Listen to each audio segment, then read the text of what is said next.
So the Torah tells us something interesting. It says, "Ubayom hashmini yemol basar orlato." The Torah tells us on the 8th day you have to give brit milah to the boy. Today we want to discuss the influence of the mohel, the person that is going to give a brit to the child. What is the significance of this person? Does he have any say? Does he have any influence on the child? We'll discuss that. Just as a disclaimer, I am not a mohel. So anything I tell you, I don't have anybody in mind. I have I have nothing against any moalim. I'm not doing this for my business. I don't have a business of doing brit milah.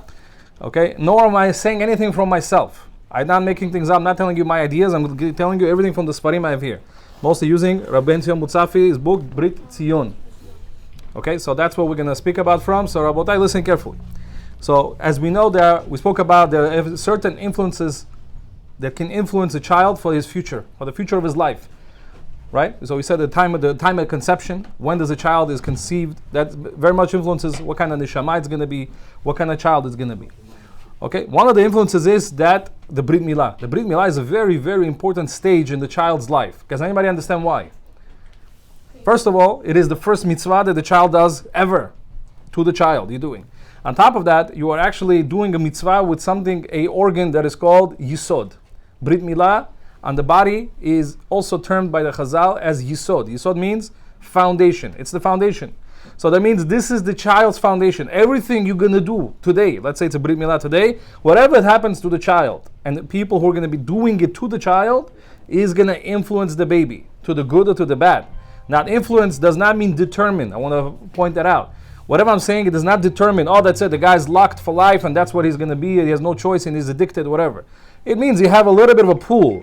What kind of pool you give to the children is going to depend on what I'm going to tell you. We're going to speak about the Mohel today. And maybe on Monday, Bezrat Hashem, we'll discuss about sandak. What's the significance of a sandak? So then we're going to talk about Mohel. So there's 3 people that are going to come to the Brit Milah. There's Avia Ben, the father of the child. Did he have influence on the child? How? Already 9 months ago. He had a big influence on the child. Now we have the mitzvot. Today is the Brit Milah. Is going to be done by the Mohel and the sandak. So we're going to talk about the Mohel. How important is it to pick the proper Mohel? And so the Ramah tells us, there's a Ramah in the Shulchan Aruch that tells us you have to pick Bala Brit Ayoter Tov ve'Tzadik. You have to pick out the best Mohel and the Tzadik. What is the best? Yoter Tov and Tzadik means? So what makes him the best? The best means he has to be, the Poskim explain, Ben Adam Lechavero. The way he treats other people is very yashar. He doesn't steal from people. He doesn't lie to people. He's very, very loves him. He's a Tzadik. They know Ben Adam Lechavero. Odam, as they say. And Tzaddik, that's the Torah Tov, and Tzaddik means he does mitzvot. He's a very big Tzaddik in terms of Ben Adam Lamakom, the way Hashem's mitzvot. So that's what that. So on top of that, the Levush, there's a rabbi, his name of the Levush says that the person who actually does the Brit Milah on the child, it has an influence on him. The way he's going to be, that's going to be the influence. So that means people sometimes say, who do I want my child to be like? I want my child, I like this person, I want him to be the sandak of my son. But that's not the only thing. That's not the only thing, because most of the work is done by who? By the Mohel. What's a sandak doing? Sandak is just holding the baby. He's helping the Mohel. Helping. But who's doing the most of the work? The Mohel. So Mohel is very, very important. His job is the utmost importance. The famous Arizal that says, the Arizal writes in the Sefer Elikutim, that if a person who's a Mohel is going to such a tzaddik and he's going to have very, very important kavanot, this influences the child for the rest of his life to what kind of direction he will take. Will he try to go after Kiddusha, after holiness, or he's going to go to become not, opposite, Chas v'shalom, and if he's going to become Moreh or Rabbi Israel. That means he's going to be a very big knowledgeable person. He's going to be a posek. He's going to be a big, big, smart person. He's going to know a lot of Torah and Chokhmah. That is influenced by the Mohel. So it's very, very important. Rabotai, a person should understand that Mohel is the utmost importance. There is a interesting thing I want to share with you. Probably it's going to be a shocking news for many of you. There is a book called Zecher David, or Zechor David. He writes that if the Mohel, if he's such a tzaddik, he can bring Eliyahu Hanavi. You're going to tell me, Rabbi, Eliyahu Hanavi comes to every Brit. Listen to this. You probably never heard this in your life. There's a book written by Rav Natan Shapiro, one of the students of the Arizal. He writes in his book that anytime you should know that Eliyahu Hanavi only comes for the Brit of a person who has the neshama of Moshe Rabbeinu. Only if you have the neshama of Moshe Rabbeinu, Eliyahu Hanavi comes to the Brit. Eliyahu Navi does not go to every single brit, but he sends his angels that are underneath him to every single brit. So which means we're calling Eliyahu Navi, not it's really Eliyahu Navi according to him, it's actually a spark, as an angel that works underneath him, and that's the person who comes. But, says Zecher David, if the Mohel is such a tzaddik, even though the baby is not the Nishama Moshe Rabbeinu, he can bring Eliyahu Navi also. So just so you know, to have Eliyahu Navi at a brit is not so simple. We're going to talk about if the sandak is not Shomer Shabbat. We're going to talk about on Monday. What if he doesn't keep Shabbat? Is there Eliyahu Navi or not? All that will be discussed. So there is a story of a rabbi. His name was Rav Yehuda Tzadka. Rav Yehuda Tzadka was a rabbi in Rosh Yeshiva in Yeshivat Porat Yosef. He was one of the rabbis of Rav Ovadia Yosef. One of the rabbis. He came from Bavel, from Iraq, Iraqian Jews. So he had a brother. His name was Rav Ovadia Tzadka. No, there's a rabbi here in Queens, Rav Tzadka. That's his uncle. That's his uncle, Rav Tzadka. So he had, like this, he said this person was such a tzaddik. He used to go out, help people. He was such a tzaddik, and he used to tell people, you know why I'm such a tzaddik? You know why? Because the boss, you know who's my sandak? He says my sandak was the Ben Ish Chai. The rabbi Ben Ish Chai in Baghdad, he was my sandak, and Ben Ish Chai's nephew was the Mohel.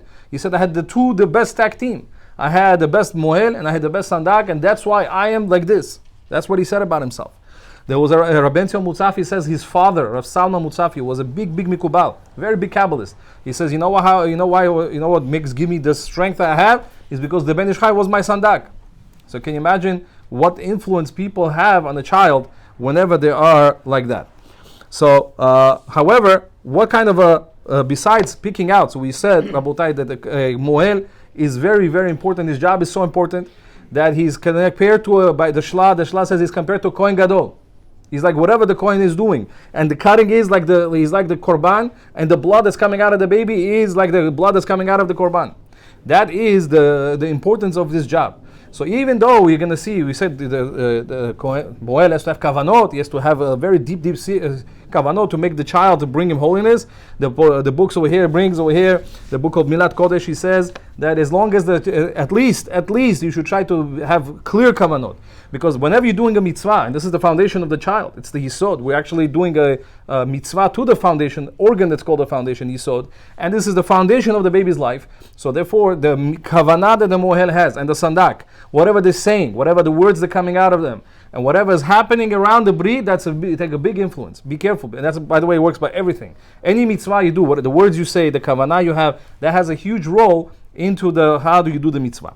So therefore, Rabotai, you have to be very careful who you pick the mohel. So in conclusion, what should you look for in a mohel? Who is known to be a tzaddik, who's the best tzaddik in your town. Sometimes you can't get the best one. He lives in Israel or whatever, somewhere else. So you see around the town, you say, what's his name? Who is the best tzaddik? Now, doesn't mean that just because he's an old man doesn't make him a tzaddik. Just because he has 70 years of experience also doesn't make him tzaddik. He writes, Mutzafi writes, his father went out to learn Brit Milah, and he said after 50 years old, he didn't want to do Brit Milah. He says, why not? He says, 50 years old, I'm retiring from this job. Why? 50 years old. He says, because he says, once you become old, your hands are not as strong anymore, your hands are not as quick anymore. He says, let the younger people do it. So you have to look out, Rabotai, for a person who's known to be a tzaddik by everyone, preferably somebody who learns Torah all day, somebody who's dedicating time to Torah, Lishma. That's the best person you could pick for your son or your grandson. So you should tell people, share this information, who should you pick as a sandak, as a mohel. Besides the point that it's also important this mohel should have experience, not experience, knowledge. He has to be called a baki and an expert uman. He has to be expert in what he's doing. He cannot just go ahead and do something. Ramutzafi writes, I saw many mu'alim, they're doing kavanot baruch, and the baby's crying. He says the baby's crying so much. He says, what are you doing with the baruch? You have to learn the kavanot, do it quickly. You have to find a mu'al that does the job very quick and very, very painless. The child cannot cry. It's not good for the child to cry. You cannot torture the child. If you remember in the past, last year we spoke about how also some Moalim use a magen, a clamp. They take the clamp and they put a clamp on the brit, on the orla. They try to do priya and orla at the same time. That's also not the best thing. You should try to do somebody who does it in 2 steps, right? Somebody who cuts it and then does the priya. Today most Moalim try to do easy job. They try to do cut and priya at the same time. They already do the priya, then they cut, and that's it. That's not the best. That's not the best. So therefore, what should you do? You should try to pick the best one. Back then, there's a book called Shiurei Knesset Gdola. He writes that back then in the country, I think he lived in Turkey, they used to make a takana. They made an enactment in the community that nobody can become mohel until we see how you do brit milah. There's a board that's going to check how you do brit milah. We're going to see how you like it, and we're going to test you on the halachot. If you know the halachot and you know how to do it properly, then will they give you a certificate that you can become a mohel. You can't just come and say, I'm a mohel. I'm going to wear a beli chalat. I'm going to wear a white thing, and that's it. I'm a mohel. Who said you're good? Yeah, maybe you're a big tzaddik, but who said you know what you're doing? You have to know what you're doing. You have to be an expert in what you're doing. So therefore, Rabotai, just like bashchita, they say there's bashchita, you have to constantly review the halachot. A shochet cannot just learn the halachot one time and then do shchita all his life. He has to review the halachot once a month, once every 2 months. He has to review. Mohel also has to review the halachot of milah. You know how many problems, you know how many ways you can batch up brit milah? You know how many times brit milah can become not kosher? He did the cut, the blood, everything came, but it's not a kosher brit. Many people may have not a kosher brit. You might have to do it again. Sometimes yes, sometimes no. So therefore, you want the best for your son. You don't want your son to have 2 brits, right? You make it once, do it right. But the same, first, we have to make sure that he's a tzaddik. And second thing, you have to find qualification that he knows what he's doing. That he knows what he's doing and that he makes a good job. Sometimes today there's a disease, people like to pick doctors. They say, it's a doctor, he's going to do the brit milah. That's the person, most of the time, these people are not so religious. They're not the best tzaddikim. These are not people learning Torah all day. Yeah, they may know how to be a doctor, but at the same time, doesn't mohel them the best choice for a mohel. You have to find a tzaddik and also a person that knows, that studied and also knows medicine. He learned the classes. And Baruch Hashem, today, mohalim are very educated. They know if somebody is on top of them. Okay? Therefore, Rabotai, try not to make painful britot. The second thing is, you have to realize who has to be the mohel. Does anybody know who has to be the mohel by halacha? The father. The father has to be the father of the son has to be the mohel. But sometimes because today fathers don't know what they're doing, they're not going to know. So you make a mohel a shaliach. Let's say there's a mohel who's going to say, listen, come, I help you. You do the cutting and I will do the priya. I will do the priya. Is that a good thing? No. Why? Why not? It's 50-50, right? Because the Gemara tells us whoever cuts and doesn't open is not considered brit milah. So that means you have to cut and open.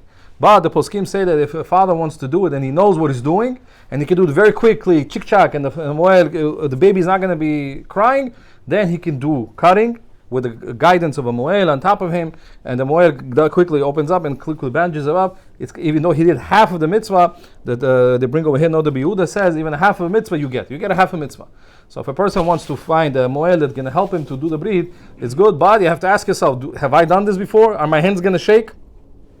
Am I going to do more harm to my baby, to my own son, or not? Ask yourself this question. If not, give it to the mohel, let him do the job the way it should be done. Okay, with conclusion, we will end like this, Rabotai. So we said that the brit milah is the foundation. Because it's a foundation, the person who's doing the brit has a huge influence. But it's not just that, because today, and we celebrate the party, sometimes, a lot of times, the brit milah party is ala panim. It's so much averot happening over there. How are we starting our children's life? This is the way you brought this child to the world, to the mitzvah. You did it in some hall at 10 minutes before sundown. This is not the way you're supposed to do the brit. Brit milah is supposed to be done early in the morning. Early in the morning. Even though more people can come at night, you're supposed to do it in the morning. But zrizim magdimi lemitzvot. Our forefathers, all of us probably got brit in the morning. Our grandparents, always, generations for generations, we get brit milah in the morning. But on top of that, Rabotai, the party has to be a kosher party. You cannot come and have women and men dancing and not kosher food, and I don't know what's going on over there. So you have to make sure that you're taking care of the child for the spiritual. You try to get the best mohel, you try to get the best sandak, and also try to start the child's foundation on a proper foot. Try to make sure that he's starting with kiddusha, with holiness, as much holiness, because that now the way you have the building, just like the foundation of the building has to be strong. Otherwise you can build a big building. The foundation of this building is probably not so strong because it's meant for a ranch house. But let's say you want to build a 10-story building, you have to build a stronger foundation, wider foundation, because it's going to hold all the weight of the 10 stories. So therefore you have to realize the stronger the foundation, the more bigger it can hold. The way we start the brit, the way you start the child, with the best mohel, with the best sandak, we're going to talk about sandak, and also with the best party and surroundings, that is the way you start the child's